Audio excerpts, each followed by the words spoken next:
அன்பு தமிழ் சொந்தங்களே, அன்பார்ந்த பெரியோர்களே, தாய்மார்களே, நேற்று நம்முடைய பாரத பிரதமர் தலைமையிலான நம்முடைய அரசு 3வது முறையாக நாம் ஆட்சிக்கு வந்த பிறகு தொடர்ந்து தாக்கல் செய்திருக்கக்கூடிய முதல் பட்ஜெட். இந்தியா முழுவதுமே பெரும் வரவேற்பை பெற்றிருக்கக்கூடிய அந்த பட்ஜெட் குறிப்பாக பெண்களுக்கு, குழந்தைகளுக்கு, நடுத்தர மக்களுக்கு, ஏழை மக்களுக்கு, விவசாய பெருமக்களுக்கு எல்லோருக்கும் கூட ஒரு சிறப்பு செய்வதாக அமைந்திருக்கிறது. இதை தாண்டி இளைஞர்களுக்கும் ஒரு பெரிய அளவில் பல திட்டங்களை கொண்டு வந்திருக்கின்றார்கள். வழக்கம் போல தமிழகத்தினுடைய முதலமைச்சர் மாண்புமிகு திரு மு க ஸ்டாலின் அவர்கள் இந்த பட்ஜெட் சரியில்லை, தமிழகத்தை புறக்கணித்திருக்கின்றார்கள், அதனால் இந்த வாரம் நடக்க இருக்கக்கூடிய நித்தி ஆயோக் கவர்னிங் கவுன்சில் மீட்டிங்க்கு நான் புறக்கணிப்பதாக சொல்லியிருக்கின்றார். மாண்புமிகு முதலமைச்சருக்கு இது புதிதல்ல. 2022 நடந்த நித்தி ஆயோக் கவர்னிங் கவுன்சில் மீட்டிங்கிலும் கூட முதலமைச்சர்கள் பங்கேற்கக்கூடிய மீட்டிங் அது கவர்னிங் கவுன்சில். 2022 கூட தமிழ்நாடு முதலமைச்சர் மு க ஸ்டாலின் அவர்கள் பங்கேற்கவில்லை. 2023 நித்தி ஆயோக் கவர்னிங் கவுன்சில் மீட்டிங்கிலும் கூட தமிழ்நாட்டினுடைய முதலமைச்சர் பங்கேற்கவில்லை. 2024 நடக்க இருக்கக்கூடிய நித்தி ஆயோக் கவர்னிங் கவுன்சில் மீட்டிங்க்கு ஒரு புதிய சாக்குப்போக்கு காரணத்தை சொல்லி அங்கிருந்து நலிவுவிடலாம் என்கின்ற எண்ணத்தை அவர் வெளிப்படுத்தி இருக்கின்றார். உண்மையை சொல்ல வேண்டும் என்றால் தமிழக முதலமைச்சர் அவர்கள் நித்தி ஆயோக் மீட்டிங்க்கு சென்று தமிழக மக்கள் சார்பாக பேசி தமிழகத்திற்கு என்ன வேண்டும், நாம் எங்கே இருக்கின்றோம் என்று பேசுவதற்கு மிக முக்கியமாக வருடத்திற்கு ஒரு முறை இந்தியாவில் இருக்கக்கூடிய எல்லா முதலமைச்சர்களும் சென்று அமர்ந்து பேசக்கூடிய ஒரு மீட்டிங். இதில் பாரத பிரதமர் நரேந்திர மோடி அவர்களும் கூட பங்கேற்பார்கள், அவர் சேர்மன் என்கின்ற முறையில். மாண்புமிகு தமிழகத்தினுடைய முதலமைச்சர் திரு மு க ஸ்டாலின் அவர்கள் சொல்லியிருக்கக்கூடிய காரணத்தை யாரும் கூட ஏற்றுக்கொள்ள மாட்டார்கள். என்ன சொல்லியிருக்கிறாங்க? தமிழகத்தினுடைய பெயர் பட்ஜெட்டில் இல்லை. நாம் ஒரு விஷயத்தை புரிந்து கொள்ள வேண்டும் அன்பு சொந்தங்களே. இந்த தாக்கல் செய்யப்பட்டிருக்கக்கூடிய பட்ஜெட் என்பது 48,20,512 கோடி ரூபாய். இந்த 48,20,512 கோடியும் தமிழகத்தில் இருக்கக்கூடிய மக்களுக்கும் இந்தியாவில் இருக்கக்கூடிய எல்லா மக்களுக்கும் மத்திய அரசு கொடுக்க வேண்டும். அதுக்கு தான் இந்த பட்ஜெட். இந்த ஆண்டு முழுவதும் எப்படி இருக்கணும்? இதற்கு முன்பு யூபிஏ அரசு 10 ஆண்டு காலம் யூபிஏ அரசில் அவர்கள் போட்டிருக்கக்கூடிய பட்ஜெட்டில் தமிழகம் என்கின்ற வார்த்தை, தமிழ்நாடு என்கின்ற பெயர் எத்தனை முறை வந்திருக்கு? நிதியமைச்சராக பி சிதம்பரம் அவர்கள் பலமுறை பட்ஜெட்டை கொடுத்துருக்குறாங்க. எத்தனை முறை வந்திருக்கு? 2004-05 பட்ஜெட்டில் வரவே இல்லை தமிழ்நாடு என்கின்ற பெயர். 2005-06 தமிழ்நாடு என்கின்ற பெயர் வரவே இல்லை. 2006-07 தமிழ்நாடு என்கின்ற பெயர் வரவே இல்லை.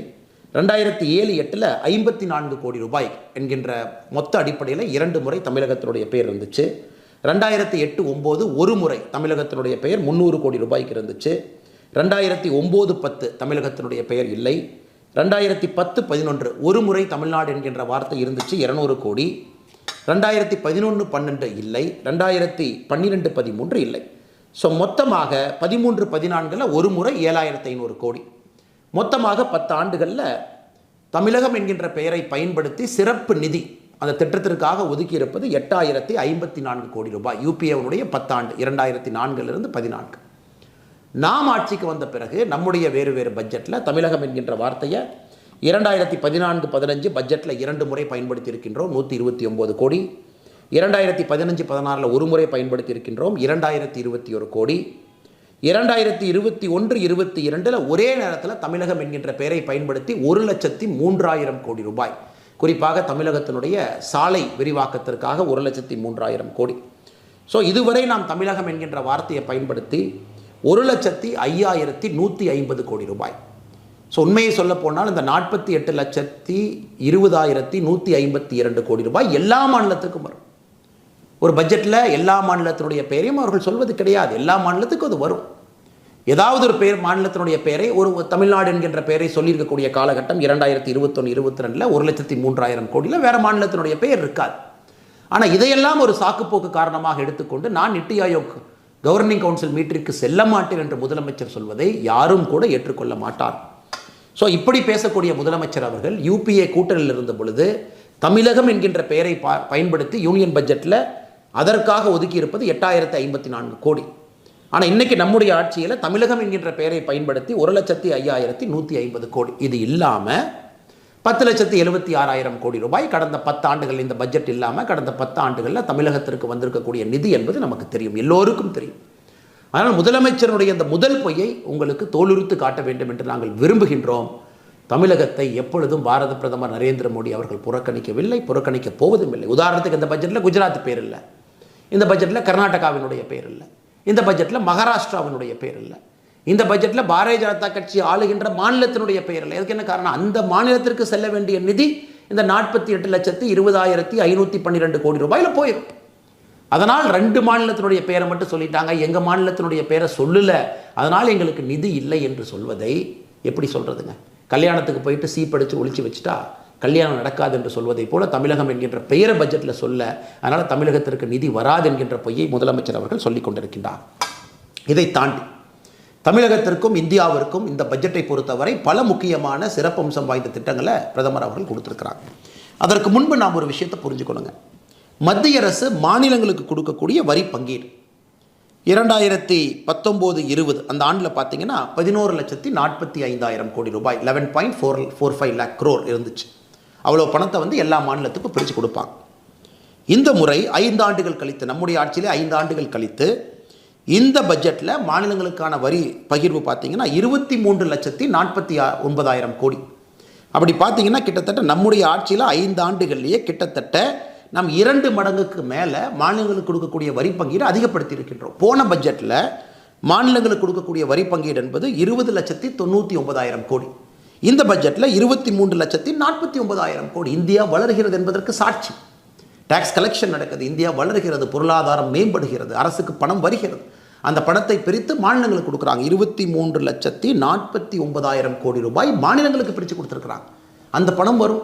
தமிழக அரசு தன்னுடைய பட்ஜெட்டில் அந்த பணத்தை அக்கௌண்ட் பண்ணி தமிழக அரசு செலவு பண்ணுவாங்க. அப்போ தமிழகத்தை புறக்கணித்திருக்கின்றார்கள் என்ற அர்த்தமா?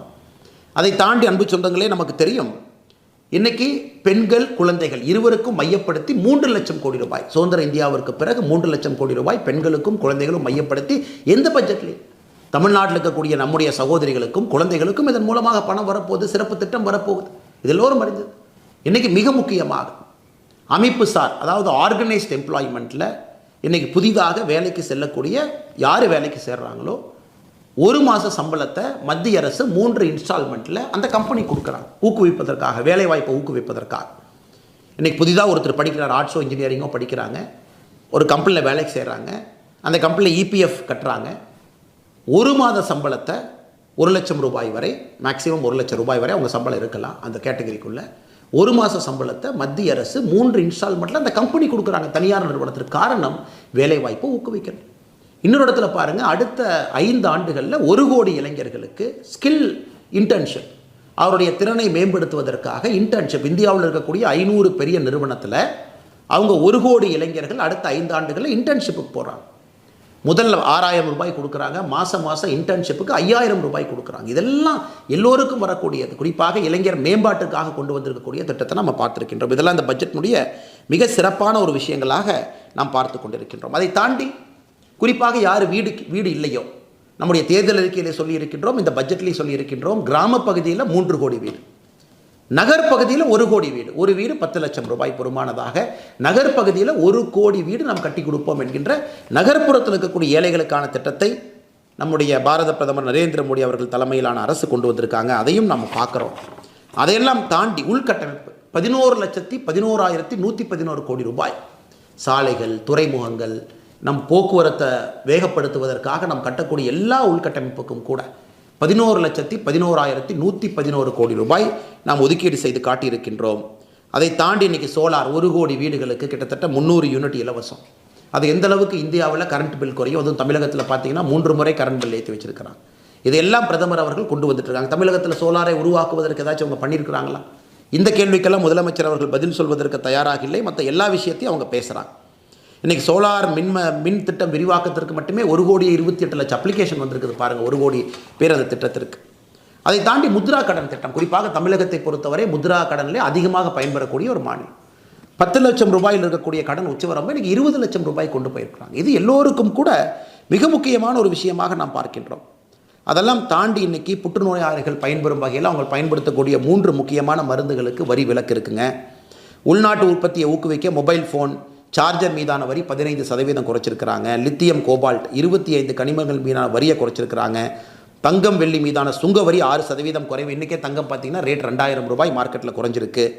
அதை தாண்டி ஒரு துறையாக பாருங்கள், வேளாண்மை துறைக்கு 1,51,000 கோடி, கல்விக்கு 1,25,000 கோடி, மகளிர் நலன் பெண்கள் குழந்தைகள் 3 லட்சம் கோடி, உள்கட்டமைப்பு 11,11,111 கோடி, பாதுகாப்பு 4,54,000 கோடி, ஊரக வளர்ச்சி 2,65,000 கோடி, உள்துறை 1,50,000 கோடி, தகவல் தொழில்நுட்பம் 1,16,000 கோடி, சுகாதாரம் 89,287 கோடி, மின்சாரம் சம்பந்தப்பட்ட துறைகளுக்கு 68,789 கோடி. இதெல்லாம் பார்த்தீங்கன்னா 48,20,512 கோடி ரூபாயும் இந்தியாவில் இருக்கக்கூடிய எல்லா மக்களுக்கும் பகிர்ந்தளித்திருக்கிறாங்க.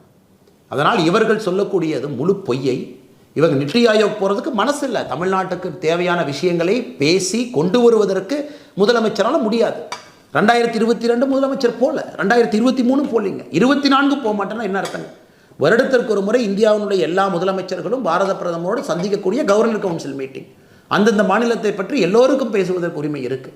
அதனால் முதலமைச்சருக்கு போவதற்கு மனமில்லை. அதற்கு சாக்கு போக்கு சொல்வதற்காக இதை கையில் எடுத்துக்கொண்டு முதலமைச்சர் அவர்கள் நாடகம் ஆடுகின்றார். அதனால் பாரதிய ஜனதா கட்சியினுடைய கோரிக்கை, மாண்புமிகு தமிழகத்தினுடைய முதலமைச்சர் அவர்கள் செல்லணும். தமிழக மக்களுக்காக பேசுகிறாங்க. அவர் குடும்பத்தையோ திமுகவையோ அவர் என்கின்ற தனி மனிதனையோ போய் ரெப்ரசன்ட் பண்ணுறக்கு அந்த மீட்டிங் இல்லைங்க. தமிழ்நாட்டினுடைய பிரச்சனையெல்லாம் சொல்கிறக்கு, தமிழ்நாட்டுக்கு இன்னும் அடுத்த வருஷம் அதிகமாக வரி வேணும், இன்னும் புதிய திட்டங்களுக்கு பணம் வேண்டும், இது வேண்டும், இன்னும் மத்திய அரசு பணம் கொடுக்க வேண்டும், எதாக இருந்தாலும் முதலமைச்சர் நியாயமான முறையில் போய் நித்தி ஆயோக்கில் கேட்டால் தாங்க பணம் வரும். அப்போ தான் அடுத்த பட்ஜெட்டுக்கு கொண்டு போக முடியும். அதற்கு ஆளுங்கட்சியாக மத்தியில் இருக்கக்கூடிய பாரதிய ஜனதா கட்சி, இங்கே இருக்கக்கூடிய நாங்களும் அதற்கு போராடுகின்றோம். முதலமைச்சர் போய் பேசணும். அங்கே போய் பேசவே மாட்டோம். தென் தமிழகத்தில் தண்ணி பிரச்சனை, பணம் வேண்டும். இன்றைக்கி தென் தமிழகத்தில் குறிப்பாக படித்துவிட்ட இளைஞர்களுக்கு வேலை வாய்ப்பு இல்லை, அது பேசணும். தமிழகத்தில் ஆனைமலை நல்லாறு திட்டத்திலிருந்து பல திட்டங்களுக்கு ஆயிரக்கணக்கான கோடி ரூபாய் பணம் வேண்டும், அதை பற்றி முதலமைச்சர் பேசணும். தமிழகத்திற்கு வேறு என்ன பணம் வேணும்? சென்னை மெட்ரோ மத்திய அரசு மாநில அரசு இருவரும் இணைந்து செயல்படுத்தக்கூடிய திட்டம், அது கோயம்புத்தூருக்கு வேணும்னு கேட்குறாங்க. அது தமிழகத்தில் இருக்கக்கூடிய எல்லா பெரிய ஊர்களுக்கும், மதுரைக்கு வேண்டும், எல்லா ஊர்களுக்கும் வேண்டும் என்று கேட்குறாங்க. அதை முதலமைச்சர் போய் கோரிக்கையாக வைக்கட்டும், நித்தி ஆயோக் பயன்படுத்தட்டும். அந்த கோரிக்கையில் நியாயம் இருந்தால் நாங்களும் முதலமைச்சரோடு சேர்ந்து பேசுகின்றோம். தமிழகத்திற்கு வர வேண்டிய பணத்தை கொண்டு வருவதற்கான எல்லா முயற்சி எடுக்கிறோம். 10 ஆண்டுகளில் 10,76,000 கோடி ரூபாய் கொடுத்து, இந்த பட்ஜெட்லையும் இது போல எல்லா அறிவிப்புகளும் கொடுத்து தமிழகத்தில் இருக்கக்கூடிய எல்லோரும் பயன்பட போகிறாங்க. இன்றைக்கி நம்முடைய நிர்மலா சீதாராமன் அவங்க சொல்லியிருந்தாங்க, இன்றைக்கி ராஜ்யசபாவில் மகாராஷ்டிரா என்கின்ற பேரை நான் சொல்லாமல் இருந்திருக்கலாம். ஆனால் மகாராஷ்டிராவுக்கு 67,000 கோடி ரூபா ஒரு ப்ராஜெக்ட்டுக்கு போகுது. அதனால் ஒரு மாநிலத்தினுடைய பெயரும் நான் சொல்ல வேண்டும் என்கின்ற அவசியம் இல்லை. மாநிலத்தினுடைய பெயரை சொல்லவில்லை என்றாலும் கூட அந்த பகிர்மான நாம் கட்டியிருக்கக்கூடிய அந்த வரி என்பது எல்லோருக்கும் வரப்போகுது. அதுக்கு தான் அந்த பட்ஜெட்டினுடைய டோட்டல் காஸ்ட் 48,20,512 கோடி ரூபாய். இந்திய அரசியல் வரலாற்றில் அதிகமாயிட்டே போகுது. மாநிலத்திற்கு வரக்கூடிய நிதி பகிர்மானமும் ஒரு பக்கம் அதிகமாகுது. 2019-20க்கும் 24-25க்கும் 2 மடங்குக்கு மேலே அதிகமாயிருக்கு. அதனால் இதை எதுவும் பேசாத முதலமைச்சர் தமிழகத்திற்கு 100 industrial city plug and pay மாடலில் வந்திருக்கு. அதையும் மத்திய அரசு ஊக்குவிக்கிறாங்க. தமிழ்நாடு உட்பட பெரும் நகரங்கள் அந்த 100ல் இருக்க போகிறாங்க. அது எதுவுமே பேசல, வீடு வரப்போகுது. அதனால் முதலமைச்சர் அவர்கள் தான் சொல்லக்கூடிய பொய்யை சொல்வதை நிறுத்திவிட்டு நித்தி ஆயோக் மீட்டிங்கில் ஆக்கப்பூர்வமாக தமிழகத்தினுடைய கருத்தை எடுத்து வைப்பதோடு மட்டும் இல்லாமல் தொடர்ந்து மத்திய அரசு செய்வதையெல்லாம் பொய்யை சொல்லி தனக்கு இருக்கக்கூடிய ஊடக பலத்தை பயன்படுத்தி அதன் மூலமாக மக்கள் நம்பிவிடுவார்கள் என்று முதலமைச்சர் அவர்கள் நினைப்பது முட்டாள்தனம். அதனால்தான் இந்த காணொலி தேவைப்படுகிறது. நேரம் கொடுத்து பார்த்தவங்கள் அனைவருக்கும் என்னுடைய நெஞ்சார்ந்த நன்றிகளை தெரிவித்துக் கொள்கின்றேன். நன்றி, வணக்கம்.